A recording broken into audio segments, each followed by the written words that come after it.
পরোটা বানাতে গিয়ে ছেলে আমার পেছনে এসে দাঁড়িয়ে এমন কথা বলল যে আটার লেই হাত থেকে পড়ে গেল। সকালে ছেলের জন্য পরোটা বানাচ্ছিলাম। রান্নাঘরে একা একা কাজ করতে ভালো লাগে। হঠাৎ ছেলে পেছন থেকে এসে দাঁড়াল। মা, আজ আমি তোমাকে সাহায্য করব। আমি বললাম, ঠিক আছে, বেলুন দাও। ও আটা বেলতে গিয়ে সে আমার হাতের উপর তার হাত রাখল। মা, এভাবেই তো স্বামী স্ত্রী একসাথে রান্না করে। আমি চমকে উঠলাম। কি বলছিস? আটার লেই আমার হাতে লেগে থাকল।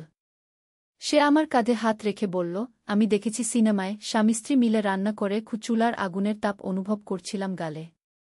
আমিও তোমার সাথে এভাবে সারা জীবন কাটাতে চাই। পরোটা উল্টাতে গিয়ে হাত কাঁপল। মা, তুমি আমার স্ত্রী হয়ে যাও। তাওয়ার উপর পরোটা পুড়ে যেতে লাগল। কিন্তু আমি খেয়াল করলাম না। তার কথায় মনোযোগ গেছে। আমি তোমাকে ভালোবাসি, শুধু মা হিসেবে নয়। ধোয়া উঠছিল তাওয়া থেকে। বিয়ে করো আমাকে। রান্নাঘরের গরম আমাকে দমবন্ধ করে দিচ্ছিল। এই গল্পটি সম্পূর্ণ শুনলে আপনাদের পানি অটোমেটিক বের হয়ে যাবে। যত দ্রুত সম্ভব হাতের কাছে টিস্যু নিয়ে বসে পড়ো। বিছানার চাদর যেন নষ্ট না হয় সেটা সম্পূর্ণ খেয়াল রাখার অনুরোধ জানিয়ে গল্পটি এখন শুরু করব। তার আগের সর্বশেষ অনুরোধ, দয়া করে এমন পানি বের করার গল্প নিয়মিত শুনতে আমাদের চ্যানেলটি সকলেই সাবস্ক্রাইব করুন। ধন্যবাদ। হ্যালো বন্ধুরা, আমার নাম রুমানা খাতুন। আমার বয়স 40 বছর। আমার স্বামীর নাম রফিক খান, বয়স 43 বছর। আমাদের 2 সন্তান, রাহুল আর রিমা। রাহুল 21 বছর বয়সী, ভার্সিটিতে পড়ে। রিমা 14 বছর বয়সী, স্কুলে যায়। আজকের ঘটনাটা ঘটল গত সপ্তাহে। রাহুল ছুটির দিনে বাড়িতে এসেছিল। সকাল 10টার দিকে রান্নাঘরে পরোটা বানাচ্ছিলাম। হঠাৎ রাহুল পেছন থেকে এসে দাঁড়াল। তার মুখে একটা অদ্ভুত হাসি। মা, সে বলল, আজ তোমার সাথে রান্না করব। আমি অবাক হলাম। রাহুল কখনো রান্নাঘরে আসে না। কি হলো বাবা? হঠাৎ রান্নার শখ জাগল নাকি? সে আমার পাশে এসে দাঁড়াল। মা, আমি তোমাকে একটা গোপন কথা বলব। তার গলার স্বর কেমন যেন অন্যরকম লাগছিল। আমি আর কোনো মেয়েকে বিয়ে করতে চাই না। আমি চমকে উঠলাম। মানে? কি বলছিস তুই? মা, আমি সিদ্ধান্ত নিয়েছি যে আমি তোমাকেই বিয়ে করব। সে আমার কাঁধে হাত রাখল। তুমিই আমার স্ত্রী হবে। আটার লেই আমার হাত থেকে পড়ে গেল। রাহুল, তুই কি বলছিস? আমি তোর মা। মা, আমি গভীরভাবে ভেবেছি। তোমার চেয়ে ভালো কোনো মেয়ে আমি পাব না। তার চোখে একটা অদ্ভুত ভাব। তুমি আমার সব চাহিদা পূরণ করতে পারবে। আমি কাঁপতে শুরু করলাম। রাহুল, তুই কি বলছিস? এসব কি? মা, আমি তোমাকে ভালোবাসি। শুধু মা হিসেবে নয়, একজন নারী হিসেবেও। সে আরও কাছে এসে দাঁড়াল। আমি তোমার সাথে সারা জীবন কাটাতে চাই। পরোটা তাওয়ার উপর পুড়ে যাচ্ছিল। কিন্তু আমি সেদিকে খেয়াল করতে পারছিলাম না। রাহুলের কথাগুলো আমার মাথায় ঘুরপাক খাচ্ছিল। রাহুল, তুই কি পাগল হয়ে গেছিস? আমি তোর মা। এসব কি বলছিস তুই? মা, আমি জানি এটা অস্বাভাবিক লাগছে। কিন্তু আমি সত্যি বলছি। সে আমার হাত ধরতে চাইল। আমি তোমাকে চাই। আমি পিছিয়ে গেলাম। রাহুল, তুই থাম। এসব বলিস না। মা, আমি সিরিয়াস। আমি তোমাকে বিয়ে করতে চাই। তার গলার স্বর আরও গভীর হয়ে উঠল। তুমি রাজি হবে তো? আমার মাথা ঝিমঝিম করছিল।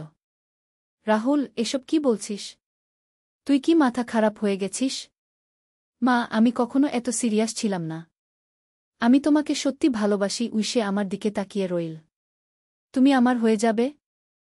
আমি আর সহ্য করতে পারলাম না। রাহুল, তুই এখনই এসব বন্ধ কর। আমি তোর মা। এসব কথা বলতে নেই। মা, আমি তোমার জন্য অপেক্ষা করব। সে হেসে বলল। যতদিন লাগুক না কেন। এমন সময় দরজায় কলিংবেল বাজল। আমি তাড়াতাড়ি দরজার দিকে গেলাম। দরজা খুলে দেখি আমাদের পাশের বাড়ির আন্টি। রুমানা, কি খবর? ভালো আছো তো? জি আন্টি, ভালো আছি। আমি কোনোরকমে নিজেকে সামলালাম। একটা কথা বলবো। তোমার রাহুলকে নিয়ে আমার হৃদয় দপদপ করতে লাগল। কি হয়েছে আন্টি? আসলে গতকাল রাতে আমি দেখলাম রাহুল অদ্ভুত আচরণ করছে। সে বারবার তোমার ঘরের জানালার দিকে তাকিয়ে থাকে। আমার শরীর ঠান্ডা হয়ে গেল। কি বলছেন আন্টি?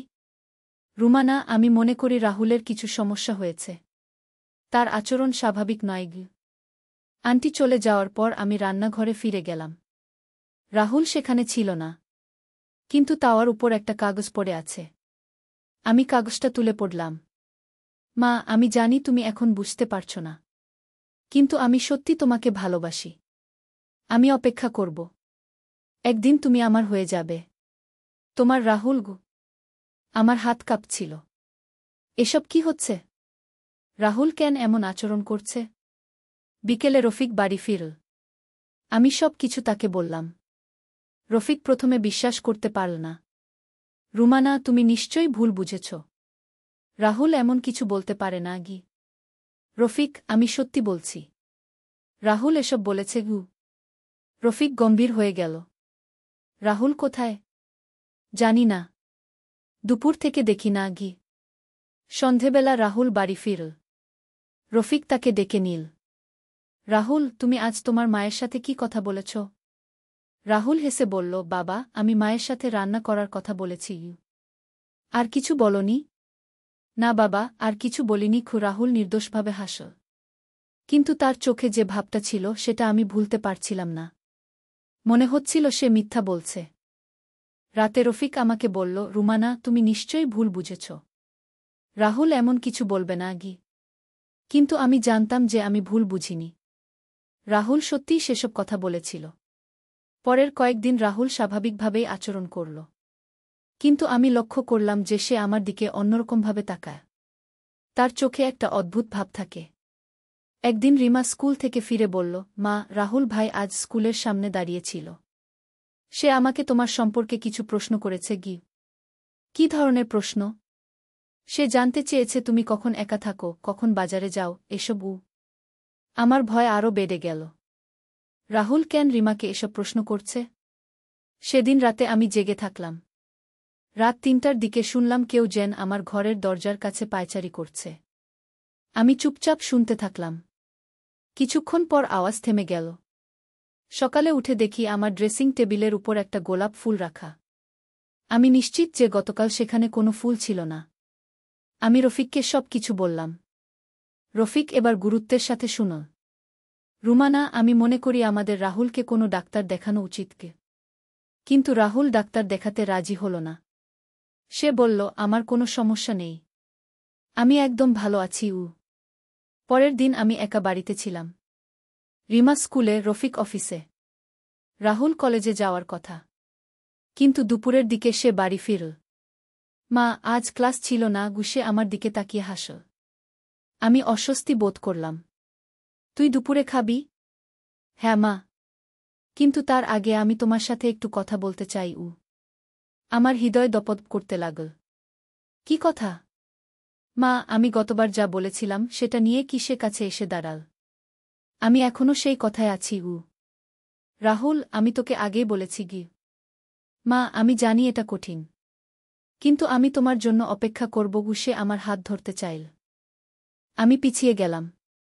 রাহুল, তুই এসব ভুলে যা। এসব স্বাভাবিক নয় গু। মা, আমার কাছে এটাই স্বাভাবিক। তার চোখে একটা অদ্ভুত চমক। আমি তোমাকে ছাড়া বাঁচতে পারব না গি। এমন সময় হঠাৎ রাহুল থেমে গেল। তার মুখের ভাব পাল্টে গেল।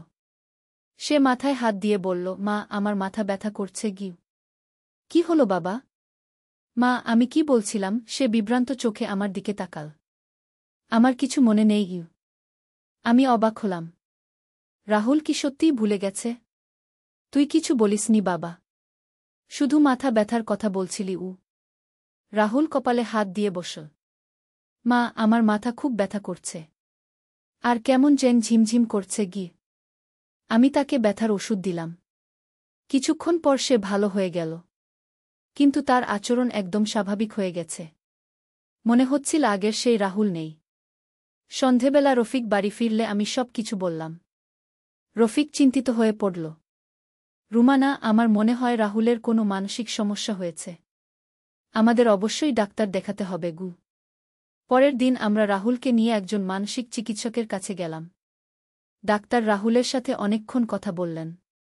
তারপর আমাদের বললেন, আপনাদের ছেলের পার্সোনালিটি ডিসঅর্ডার হয়েছে। এটা চিকিৎসায় ভালো হবে। ডাক্তার আমাদের বুঝিয়ে দিলেন যে রাহুলের মধ্যে দুইটা আলাদা ব্যক্তিত্ব কাজ করছে। একটা স্বাভাবিক রাহুল আর আরেকটা যে অস্বাভাবিক আচরণ করে। এই ধরনের সমস্যা সাধারণত চাপ বা ট্রমার কারণে হয়, যে ডাক্তার বললেন। নিয়মিত থেরাপি আর ওষুধে এটা নিয়ন্ত্রণে থাকবে। আমরা স্বস্তির নিঃশ্বাস ফেললাম। কমপক্ষে এখন জানি যে সমস্যাটা কি। রাহুল নিয়মিত ডাক্তারের কাছে যেতে লাগল। ওষুধ খেতে লাগল। ধীরে ধীরে তার অবস্থার উন্নতি হতে লাগল। একদিন রাহুল আমার কাছে এসে বলল, মা, আমি সরি। আমি জানি আমি তোমাকে অনেক কষ্ট দিয়েছি। কিছু না বাবা। তুই ভালো হয়ে যা, সেটাই আমাদের চাওয়া। মা, আমার মনে নেই আমি কি বলেছি। কিন্তু আমি জানি সেগুলো খারাপ কিছু ছিল। রাহুল, তুই সুস্থ হয়ে যাবি। আমরা সবাই তোর পাশে আছি। সেই দিনের পর থেকে রাহুল আর কখনো সেই অদ্ভুত আচরণ করেনি। নিয়মিত চিকিৎসায় সে সম্পূর্ণ সুস্থ হয়ে উঠল। আজ রাহুল আবার কলেজে নিয়মিত যায়। বন্ধুদের সাথে খেলাধুলা করে। আমাদের সাথে স্বাভাবিকভাবে কথা বলে। সেই অদ্ভুত সময়টা আমরা সবাই ভুলে যেতে চেষ্টা করছি। কিন্তু আমি এখনো মাঝে মাঝে ভাবি, যদি আমরা সময়মতো চিকিৎসা না করাতাম তাহলে কি হতো। রাহুলের এই সমস্যা আরও বেড়ে যেত। এই ঘটনা আমাদের শিখিয়েছে যে মানসিক স্বাস্থ্য কত গুরুত্বপূর্ণ। যদি পরিবারের কোনো সদস্যের আচরণে অস্বাভাবিকতা দেখা যায়, তাহলে দেরি না করে ডাক্তারের কাছে নিয়ে যেতে হবে। আজ রাহুল ইউনিভার্সিটি থেকে পাশ করে একটা ভালো চাকরি পেয়েছে। একটা ভালো মেয়ের সাথে তার বিয়ে ঠিক হয়েছে। সবকিছু ঠিক হয়ে গেছে। মাঝে মাঝে রাহুল আমাকে বলে, মা, ধন্যবাদ যে তুমি আমার পাশে ছিলে। তুমি যদি ধৈর্য না রাখতে তাহলে আমি কখনো সুস্থ হতে পারতাম না। আমি তাকে বলি, বাবা, মা ছেলের সম্পর্ক এমনই। মা কখনো ছেলেকে ছেড়ে দিতে পারে না, যত বড় সমস্যাই হোক না কেন। আজ আমি বুঝতে পারি যে পারিবারিক ভালোবাসা আর ধৈর্যই পারে যে কোনো সমস্যার সমাধান করতে। আর সঠিক সময়ে সঠিক চিকিৎসা নিলে যে কোনো মানসিক সমস্যা ভালো হয়ে যায়। রাহুল এখন একজন সফল যুবক। তার একটা সুখী পরিবার আছে। আমাদের সাথে তার সম্পর্ক খুবই ভালো। সেই ভয়ঙ্কর সময়ের কথা আমরা কেউই আর মনে রাখি না। এই অভিজ্ঞতা আমাদের পরিবারকে আরও দৃঢ় করেছে। আমরা বুঝেছি যে পরিবারের সবাই মিলে থাকলে কোনো সমস্যাই বড় নয়। ভালোবাসা আর বোঝাপড়া দিয়ে সব সমস্যার সমাধান হয়। আজ যখন আমি এই গল্প বলছি, তখন রাহুল আমার পাশেই বসে আছে। সে হাসতে হাসতে বলছে, মা, আমার কাছে এসব অবিশ্বাস্য লাগে। আমি কি করে এমন আচরণ করেছিলাম? আমি বলি, বাবা, সেই সময় তুই অসুস্থ ছিলি। এখন তুই সুস্থ। সেটাই আমাদের কাছে গুরুত্বপূর্ণ। রিমাও এখন বড় হয়েছে। সে স্কুলে ভালো রেজাল্ট করছে। আমাদের পরিবারে এখন শান্তি আর আনন্দ। রফিক প্রায় বলে, রুমানা, তোমার ধৈর্য আর বুদ্ধিমত্তার কারণেই আমরা এই কঠিন সময় পার করতে পেরেছি। আমি বলি, রফিক, পরিবারের জন্য একজন মা যা করতে পারে আমি শুধু তাই করেছি। আজ আমাদের বাড়িতে হাসি খুশির পরিবেশ। রাহুল বিয়ের প্রস্তুতি নিচ্ছে। রিমা পরীক্ষার জন্য পড়াশোনা করছে। কিন্তু এই সুখের মধ্যেও মাঝে মাঝে আমার মন খারাপ হয়। আমি ভাবি সেই দিনগুলোর কথা যখন রাহুল অসুস্থ ছিল। তখন আমার মনে হতো যেন আমি আমার ছেলেকে চিনি না। একদিন রাহুলের বিয়ের কার্ড ছাপানোর জন্য আমরা প্রেসে গেলাম। সেখানে কার্ডের নকশা দেখতে দেখতে রাহুল আমাকে বলল, মা, আমি কখনো ভাবিনি যে আমার এমন একটা সুন্দর বিয়ে হবে।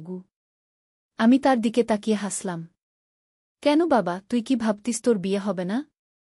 না মা, আসলে সেই যে আমার অসুখটা হয়েছিল, তখন আমার মনে হতো যে আমি কোনোদিন স্বাভাবিক জীবনযাত্রা করতে পারব না। আমার চোখে পানি এসে গেল। বাবা, তুই এখন সম্পূর্ণ সুস্থ। তোর একটা সুন্দর জীবন অপেক্ষা করছে। রাহুল আমার হাত ধরে বলল, মা, তুমি না থাকলে আমি কোনোদিনই সুস্থ হতে পারতাম না। প্রেস থেকে বাড়ি ফিরার পথে রাহুল আমাকে বলল, মা, আমি চাই তুমি আমার বিয়েতে একটা বক্তব্য দিবে। কি বক্তব্য বাবা? মা, তুমি সবাইকে বলবে যে মানসিক অসুখ কোনো লজ্জার বিষয় নয়। সঠিক চিকিৎসায় এটা সেরে যায়। আমি রাহুলের কথায় গর্ব অনুভব করলাম। আমার ছেলে এতটা পরিপক্ক হয়েছে যে সে নিজের অসুখ নিয়ে অন্যদের সাহায্য করতে চায়। বিয়ের দিন এল। রাহুলকে দেখে মনে হচ্ছিল একদম রাজপুত্র। তার মুখে একটা উজ্জ্বল হাসি। নতুন বউ সুমিত্রাও খুব সুন্দর মেয়ে। তাকে দেখে মনে হচ্ছিল যে সে রাহুলকে খুব ভালোবাসে। বিয়ের অনুষ্ঠানে আমি যখন বক্তৃতা দিলাম, তখন অনেকেই কাঁদতে শুরু করল। আমি বললাম, আমার ছেলে রাহুলের একসময় মানসিক সমস্যা হয়েছিল। কিন্তু সঠিক চিকিৎসা আর পরিবারের সাহায্যে সে সম্পূর্ণ সুস্থ হয়েছে। আজ সে একজন সফল মানুষ গো। আমি আরও বললাম, যদি আপনাদের পরিবারে কারও মানসিক সমস্যা থাকে, তাহলে লজ্জা না করে ডাক্তারের কাছে নিয়ে যান। মানসিক অসুখ অন্য যে কোনো অসুখের মতোই। চিকিৎসায় এটা সেরে যায়। সবাই আমার কথা মনোযোগ দিয়ে শুনো। অনেকে পরে আমার কাছে এসে বলল যে আমার কথা তাদের অনুপ্রাণিত করেছে। বিয়ের পর রাহুল আর সুমিত্রা আলাদা বাড়িতে থাকতে শুরু করল। কিন্তু প্রায়ই আমাদের বাড়িতে আসে। সুমিত্রা আমাকে মা বলে ডাকে আর অনেক যত্ন করে। একদিন সুমিত্রা আমাকে একা পেয়ে বলল, মা, রাহুল আমাকে তার অসুখের কথা বলেছে। আমি তাকে আরও বেশি ভালোবাসি এজন্য যে সে এত সাহসী। আমি সুমিত্রার কথা শুনে খুশি হলাম। বুমা, তুমি রাহুলকে যে সাপোর্ট দিচ্ছ সেটা অনেক বড় ব্যাপার গু। মা, আমি জানি যে রাহুল একজন ভালো মানুষ। তার অতীত আমার কাছে গুরুত্বপূর্ণ নয়। গুরুত্বপূর্ণ হচ্ছে তার বর্তমান গু। আজ রাহুল আর সুমিত্রার একটি সন্তানও হয়েছে। ছোট্ট একটা মেয়ে। নাম রেখেছে অনিকা। আমি দাদি হয়েছি। অনিকাকে দেখলে আমার মনে হয় যেন আমার সব কষ্ট ভুলে যাই। এই ছোট্ট মেয়েটির হাসি দেখলে মনে হয় যে জীবনে আর কোনো দুঃখ নেই। রাহুল একদিন বলল, মা, আমি চাই অনিকা বড় হয়ে একজন মানসিক চিকিৎসক হোক, যাতে সে অন্য মানুষদের সাহায্য করতে পারে গি। আমি বললাম, বাবা, অনিকা যা হতে চাইবে সেটাই হবে। আমরা তাকে সাপোর্ট করব। আজ যখন আমি পেছনে ফিরে তাকাই তখন মনে হয় যে জীবনে অনেক উত্থানপতন এসেছে। কিন্তু পরিবারের ভালোবাসা আর একতার কারণে আমরা সব কিছু সামলিয়ে উঠেছি। রফিক এখনও আমাকে বলে, রুমানা, তোমার মতো স্ত্রী আর মা পাওয়া আমার সৌভাগ্য। আমি বলি, রফিক, আমি শুধু আমার দায়িত্ব পালন করেছি। রিমাও এখন কলেজে পড়ে। সে খুব মেধাবী ছাত্রী। তার ইচ্ছা ডাক্তার হওয়ার। আমরা তাকে সব রকমের সাহায্য করছি। একদিন রিমা আমাকে বলল, মা, আমি রাহুল ভাইয়ের মতো হতে চাই। আমি অবাক হলাম। মানে? মা, রাহুল ভাই তার সমস্যা কাটিয়ে উঠেছে। আমিও জীবনে যে কোনো সমস্যার মোকাবেলা করতে পারব। আমার মেয়ের কথা শুনে আমার বুক গর্বে ভরে উঠল। আমার সন্তানরা এত পরিপক্ক হয়েছে। আজ আমাদের পুরো পরিবার খুশি। রাহুলের চাকরি ভালো চলছে। সুমিত্রাও একটা স্কুলে শিক্ষকতা করে। অনিকা দিন দিন বড় হচ্ছে। মাঝে মাঝে আমি ভাবি, যদি সেই সময় আমরা রাহুলকে ছেড়ে দিতাম তাহলে আজ এই সুখ পেতাম না। কিন্তু আমরা হাল ছাড়িনি। লড়াই করেছি। আর জিতেছি। এই গল্পটি আমি আপনাদের বলছি যাতে আপনারা বুঝতে পারেন যে মানসিক স্বাস্থ্য কত গুরুত্বপূর্ণ। যদি আপনার পরিবারে কারও এ ধরনের সমস্যা হয় তাহলে ধৈর্য রাখুন। ভালোবাসা দিন। আর অবশ্যই ডাক্তারের কাছে নিয়ে যান। মানসিক অসুখ কোনো অভিশাপ নয়। এটা একটা রোগ যেটা চিকিৎসায় সেরে যায়। শুধু প্রয়োজন সঠিক সময়ে সঠিক চিকিৎসা নেওয়া। আজ রাহুল যখন তার মেয়ে অনিকাকে নিয়ে খেলে তখন আমার মনে সেই ভয়ঙ্কর দিনগুলোর কথা মনে পড়ে না। আমি শুধু দেখি একজন সুখী বাবা যে তার মেয়েকে ভালোবাসে। জীবনটা এমনই। কখনো কষ্ট, কখনো আনন্দ। কিন্তু পরিবারের সাথে থাকলে সব কষ্ট সহ্য করা যায়। আর আনন্দ আরও বেশি লাগে। আজ আমি যখন রান্নাঘরে পরোটা বানাই তখন রাহুল এসে বলে, মা, আমি তোমাকে সাহায্য করব, কিন্তু এখন তার কণ্ঠস্বরে সেই আগের মতো অদ্ভুত ভাব নেই। এখন সে একজন স্বাভাবিক ছেলে যে মাকে সাহায্য করতে চায়। আমি তাকে বলি, ঠিক আছে বাবা, বেলুন দাও। আর আমরা একসাথে রান্না করি। মা আর ছেলে মিলে। একদম স্বাভাবিকভাবে। এই গল্পের শেষে আমি বলতে চাই যে, যারা মানসিক সমস্যায় ভুগছেন বা যাদের পরিবারে কেউ এই সমস্যায় আছেন, তারা যেন হাল না ছাড়েন। চিকিৎসা নিন। ভালো হয়ে যাবেন। জীবনে অনেক সমস্যা আসে। কিন্তু সব সমস্যারই সমাধান আছে। শুধু ধৈর্য রাখতে হয়। আর বিশ্বাস রাখতে হয় যে সব ঠিক হয়ে যাবে। আমার পরিবারের সব ঠিক হয়েছে। আপনার পরিবারেও সব ঠিক হবে। শুধু চেষ্টা করে যেতে হবে। আর মনে রাখবেন, পরিবারের ভালোবাসাই সবচেয়ে বড় ওষুধ। ধন্যবাদ সবাইকে।